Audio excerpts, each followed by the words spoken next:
Não, infelizmente temos encontrado por parte de algumas pessoas com quem temos feito alguns contactos, algumas respostas negativas, dizendo que estão impedidos de dar o seu nome ou de assumir publicamente que estão com este movimento de independentes, por algumas pressões que têm sentido e, portanto, que os impedem de dar a cara, como diz o povo. Isso torna naturalmente o nosso trabalho mais difícil, mas não vai certamente impedir que o façamos.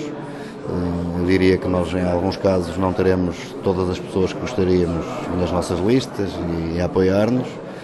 Teremos aquelas que têm possibilidades de o fazer de uma forma pública e aberta, e naturalmente será com esses, se entendermos que temos condições, que formaremos listas e apresentaremos naturalmente quer o cabeça de lista, quer as listas completas, a seu tempo, e não podemos naturalmente demorar muito, porque as candidaturas de cidadãos independentes têm uma outra desvantagem, entre aspas, e uma outra obrigação quando comparadas com as candidaturas dos partidos políticos, que é conseguir um número de assinaturas de pessoas que são proponentes das listas, e nós não podemos naturalmente recolher assinaturas de proponentes antes de termos as listas constituídas, o que nos obriga a fazer algum trabalho com alguma rapidez. Eu diria que dentro de 1-2 semanas teremos esse trabalho concluído, de forma a podermos iniciar depois o trabalho de recolha de assinaturas.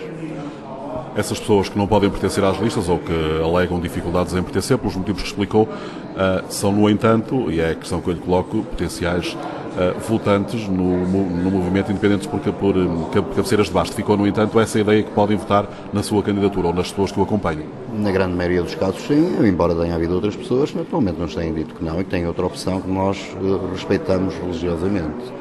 E eu acho que esse devia ser o princípio respeitado por todos. A partir do momento em que as pessoas têm uma opinião formada, uma decisão formada, é para respeitar, como é evidente. Agora, isso também não impede que nós não façamos contactos com as pessoas e as questionemos no sentido de saber a sua disponibilidade para integrar este movimento, como aqui foi dito. Gostaríamos que fosse um movimento que, essencialmente, de todos e para todos. E, portanto, conversar com toda a gente não nos está vedado. É isso que vimos fazendo, é isso que vamos continuar a fazer, no sentido de constituirmos grupos fortes, equipas fortes, bem lideradas, e apresentarmos aos eleitores de cabeceiras no dia 29 de setembro uma outra alternativa para além daquela que os partidos políticos apresentaram aos eleitores cabeceirenses. Este é um movimento, como o doutor disse muito bem, que tem o seu trabalho dia a dia, portanto estas reuniões acontecem depois do horário de trabalho e obriga de facto a um esforço muitíssimo grande. O próprio facto de concorrer por um movimento independente já é dificultado. A lei permitiu a abertura de candidaturas independentes, mas deixou-lhe algumas ratoeiras, como já se percebeu, e este é um trabalho muito mais difícil. É, com certeza. Eu diria que esta é uma luta que nunca foi igual. É extremamente desigual em muitos aspectos, o que não quer dizer que não seja possível. Portanto, e se conseguirmos fazer este caminho e constituir listas e apresentar-nos aos eleitores, no dia certo, essa será a nossa primeira vitória, de demonstrar que num concelho com cabeceiras é possível um grupo de cidadãos juntar-se, trabalhar em conjunto e construir listas a apresentar aos eleitores. E, portanto, vamos fazê-lo conscientes dessas dificuldades. O que lhe falava há pouco, nós temos que ter, em relação à lista da Câmara, por exemplo, 820 pessoas que aceitem subscrever a lista para que possamos apresentá-la ao Tribunal. Os partidos políticos estão isentos desse trabalho e, portanto, todos nós trabalhamos, é ao fim do dia, durante o fim de semana, que vamos fazendo voluntariamente o nosso trabalho. E ainda por cima mais trabalho do que as candidaturas dos partidos. Portanto, eu diria que é uma luta extremamente desigual. Mas às vezes, quando as coisas são difíceis, é quando nos dá maior gosto, maior motivação.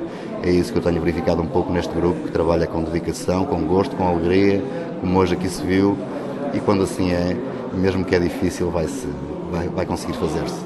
Estava à espera de tamanhas dificuldades?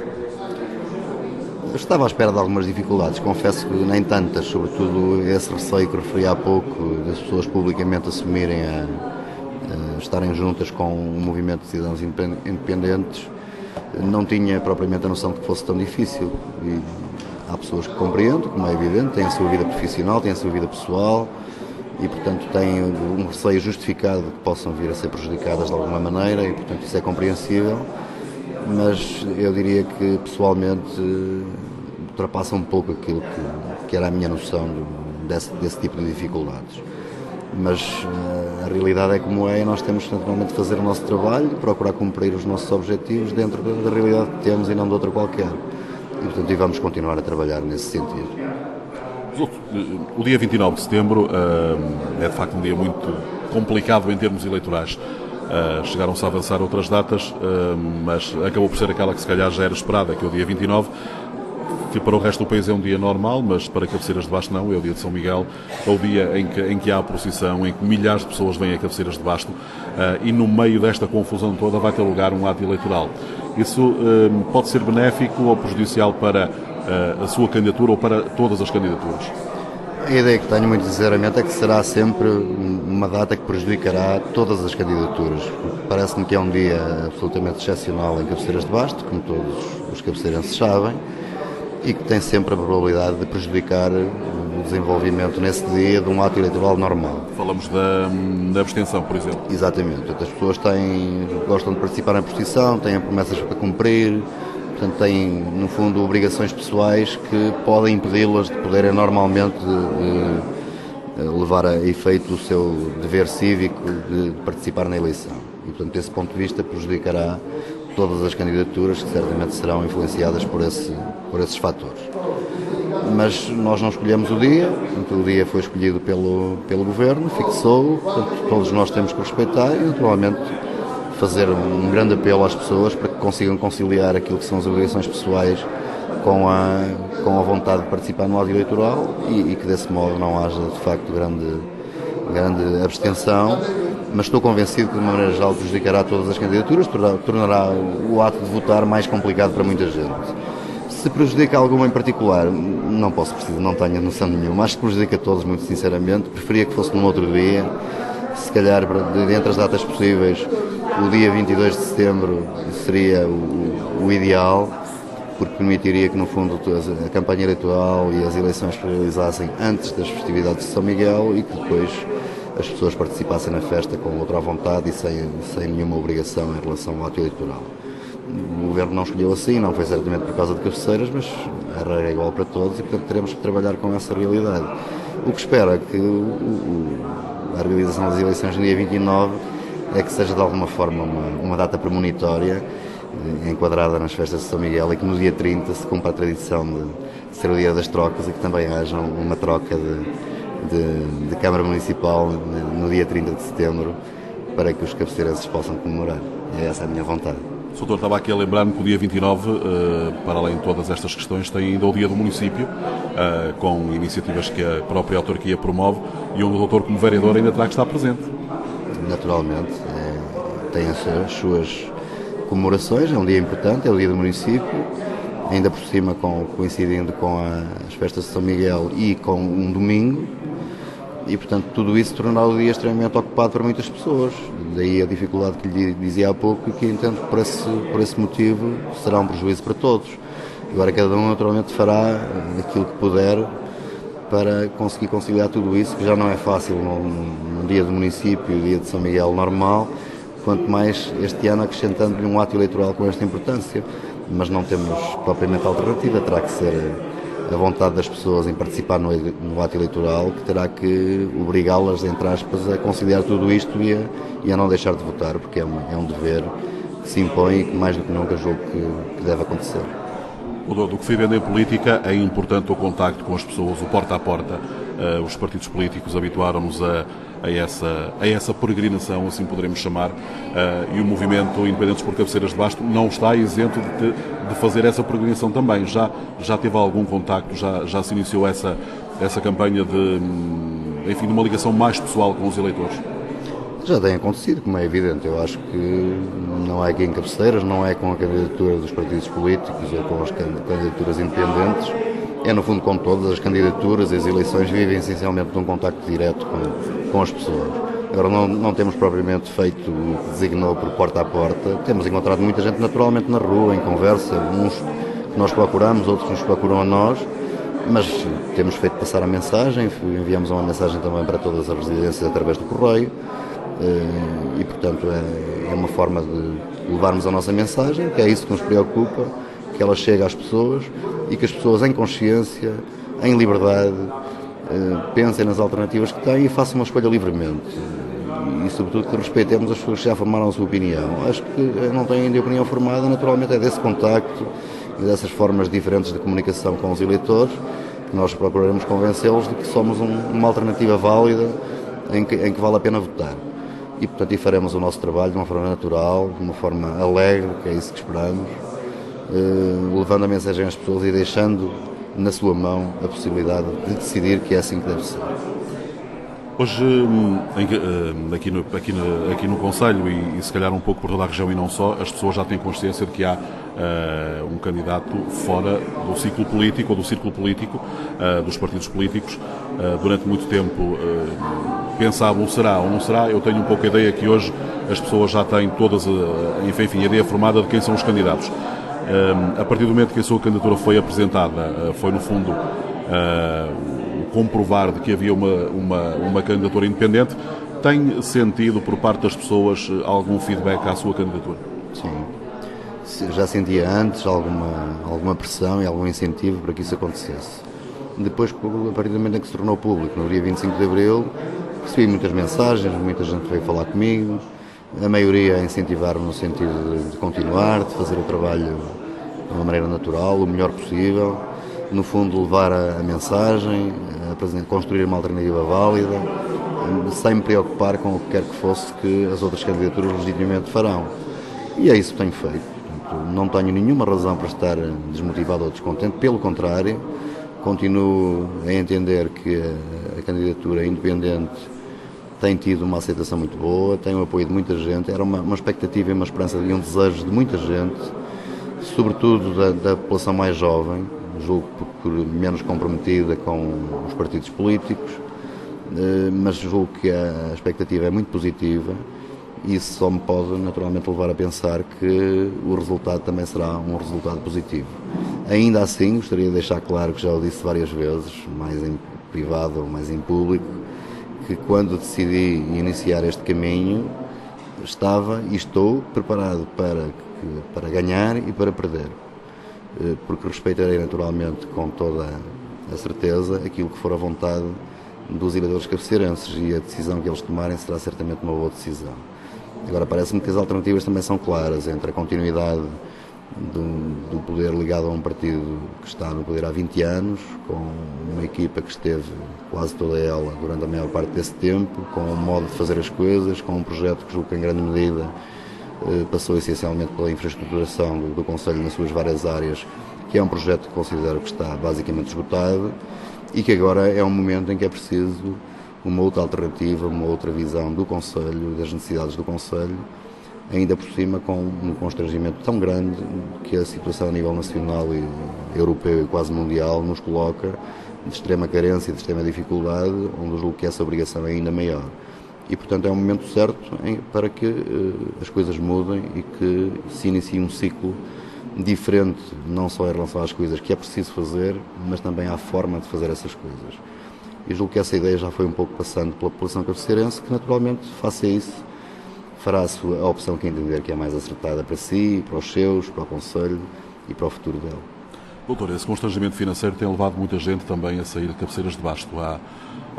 Nós só nos apercebemos do número de pessoas que saiu quando chegou o período de férias, porque vemos alguns amigos regressar a cabeceiras de basto, que não estão cá quase durante o ano todo e que nas eleições também terão algumas dificuldades em estar.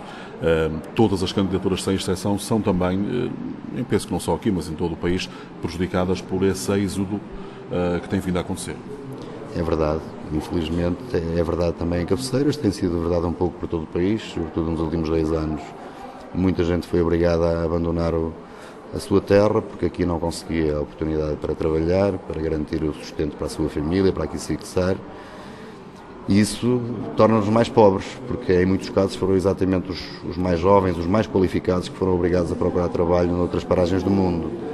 E eu julgo que passa por aí uma das grandes necessidades do Conselho em termos futuros, nós sermos capazes de criar aqui condições para que as pessoas aqui permaneçam, porque em termos de infraestruturação, como eu disse, basicamente o trabalho realizado até hoje pelo município, pelo Executivo Municipal em Cabeceiras estará concluído será necessário manter as coisas em funcionamento, preservá-las, rentabilizá-las, geri-las de outra forma, provavelmente, mas esse ciclo eu diria que é um ciclo que está praticamente finalizado. O resto está por fazer e é o mais difícil de fazer, porque se houvesse naturalmente uma receita em qualquer parte do mundo que pudéssemos aqui reproduzir, ela já tinha sido certamente vendida e comprada por alguém e estava colocada em prática. Não há, infelizmente, não é um problema nosso, mas é o problema mais efetivo que Cabeceiras e os Conselhos do Interior de maneira geral têm para resolver.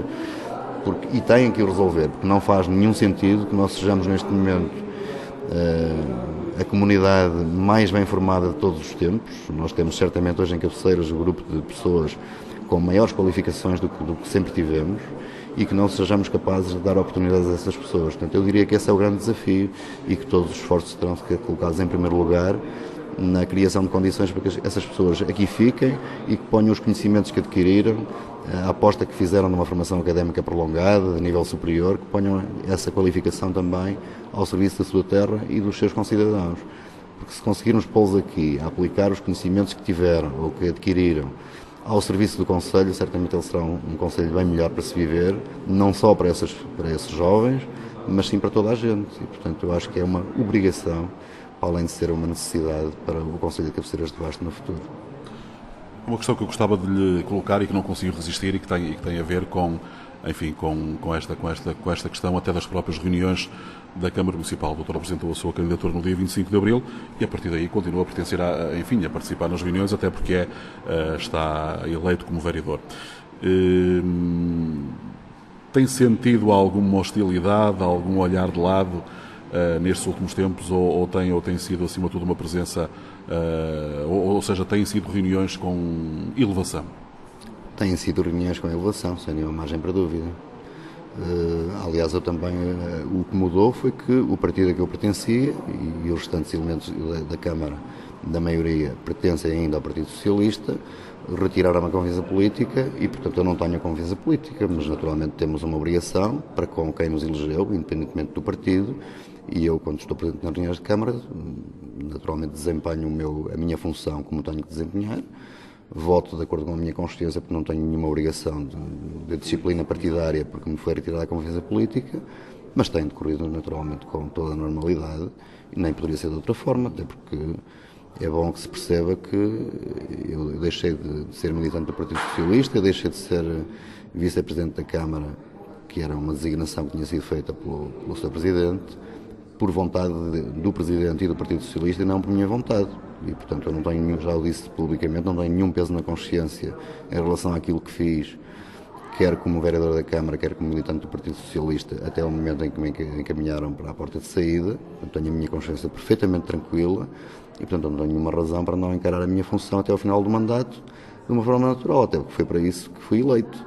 Eu não fui eleito pelo Partido Socialista, fui eleito pelo povo de Cabeceiras numa lista do Partido Socialista. Mas não deixo de ter o voto dos cabeceirenses, porque eleições são de 4 em 4 anos e, portanto, eu nas próximas estarei outra vez a sujeitar-me ao voto dos cabeceirenses e, portanto, levarei o meu mandato até ao fim. Há muitas pessoas que preferem candidatar-se por outros partidos, evitando recorrer, enfim, aos movimentos, porque torna, de facto, as coisas mais difíceis.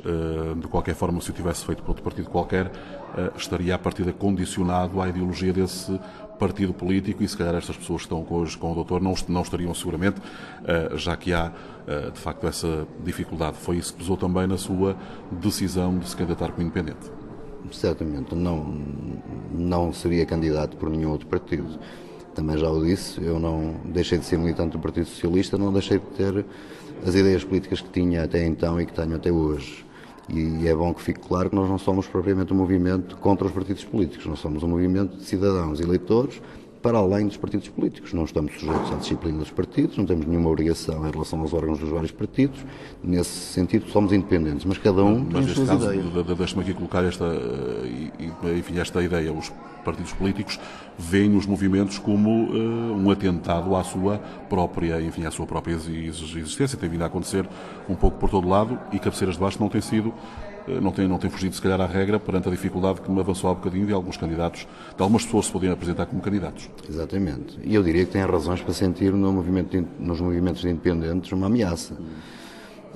É verdade, porque nestas próximas eleições, mais do que em nenhumas outras, há um número absolutamente recorde de candidaturas independentes por todo o país. E isso devia fazer refletir os partidos políticos, no sentido de que se questionarem eles próprios se estão ou não a conseguir cumprir aquilo que é uma das suas funções principais, de representar aquilo que são os anseios das populações. Portanto, se as populações não aderem aos partidos políticos e às suas candidaturas e procuram uma outra solução, é porque do lado dos partidos também, se calhar, o trabalho que está a ser realizado não vai de encontro a essa expectativa.